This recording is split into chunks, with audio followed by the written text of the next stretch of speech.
ជំរាបសួរបងប្អូនទាំងអស់គ្នាមកញ៉ាំងាវស្រស់ទាំងអស់គ្នាបងប្អូន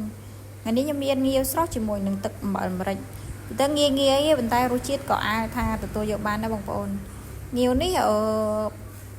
ខ្ញុំយកមកសម្អាតខ្លួនឯងអីចឹងណាបងប្អូនតែងាវនេះល្អដែរយកមកអត់មានស្អុយទេបងប្អូនណាដំបូងគិតថាយកមកឆាបងប្អូនតែកូនប្រុសថាចង់ញ៉ាំងាវស្រស់ចឹងណាចឹងក៏ដូរ plan វិញបដ ாய் ហើយងាវនេះខ្ញុំញ៉ាំជាមួយខ្ទឹមលីងបងប្អូននិយាយទៅជាតិឆ្ងាញ់ណាបងប្អូនអើយហើយទឹកអាមេរិកមានអីបែបងប្អូននេះក៏ចេះដែរត្រូវឯងហើយវិធីស្រង់ថ្ងៃនេះខ្ញុំអត់ដាក់នេះអីទេខ្ញុំស្រង់មួយទឹកក្តៅយើងដាំពុះធម្មតាចាក់ចូលអញ្ចឹងណាហើយយើង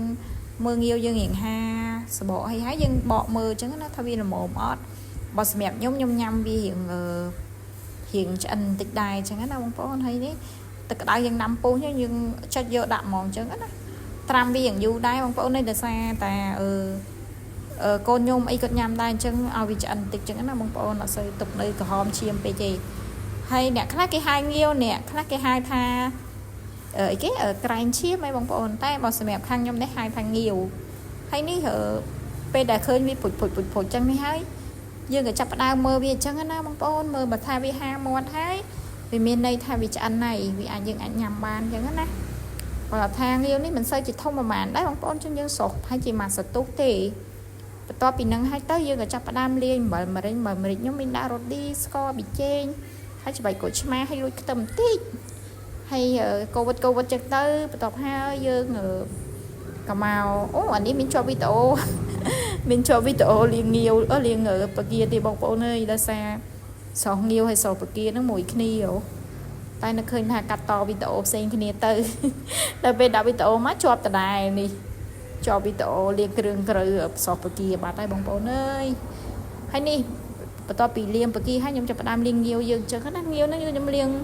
រៀងច្រើនទឹកដែរបងប្អូនដោយសារខ្ញុំខ្លាចមានដីដោយសារងាវនេះយើងយកមកងាវរៀងធម្មជាតិដែរហើយចឹងដីវារៀងច្រើនដែរអត់ដូចងាវគេលាងហើយសណាបងប្អូនសហ្នឹងភាគច្រើនបើសិនជាទិញមកយើងមើលដែរស្គាល់ប្រភពខ្លាចងាវចំងាវអីចឹងក៏អត់ឆ្ងាញ់ដែរចឹងណាហើយខ្ញុំលាងសម្អាតហើយចាប់ផ្ដើមមកត្រាំបន្លែប្លុករបស់យើងអីចឹងណាបងប្អូន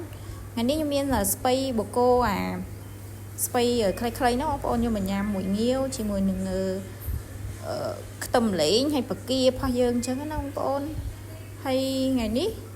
មានតែប៉ុណ្្នឹងដែរបងប្អូននិយាយទៅហើយងាយទៅបងប្អូននិយាយទៅងាវនេះអ្នកណាក៏ចេះដែរប៉ុន្តែគាត់ថា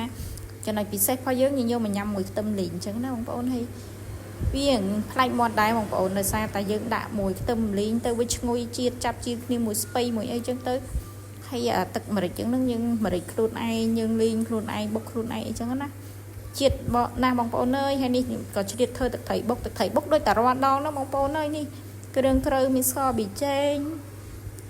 ខ្ទឹមម្ទេស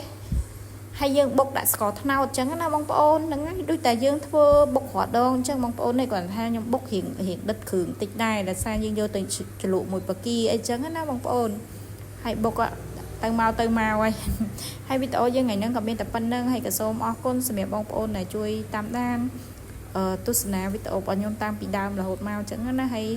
កុំភ្លេចជួយ subscribe channel របស់ខ្ញុំមួយផងដើម្បីខ្ញុំមានកម្លាំងចិត្តក្នុងការធ្វើវីដេអូបន្តទៀតហើយវីដេអូយើងថ្ងៃហ្នឹងក៏មានតែប៉ុណ្្នឹងដែរបងប្អូនអើយក៏សូមអរគុណសម្រាប់ការតាមដានអរគុណច្រើនជួបគ្នានៅវីដេអូបន្តទៀតណាបងប្អូន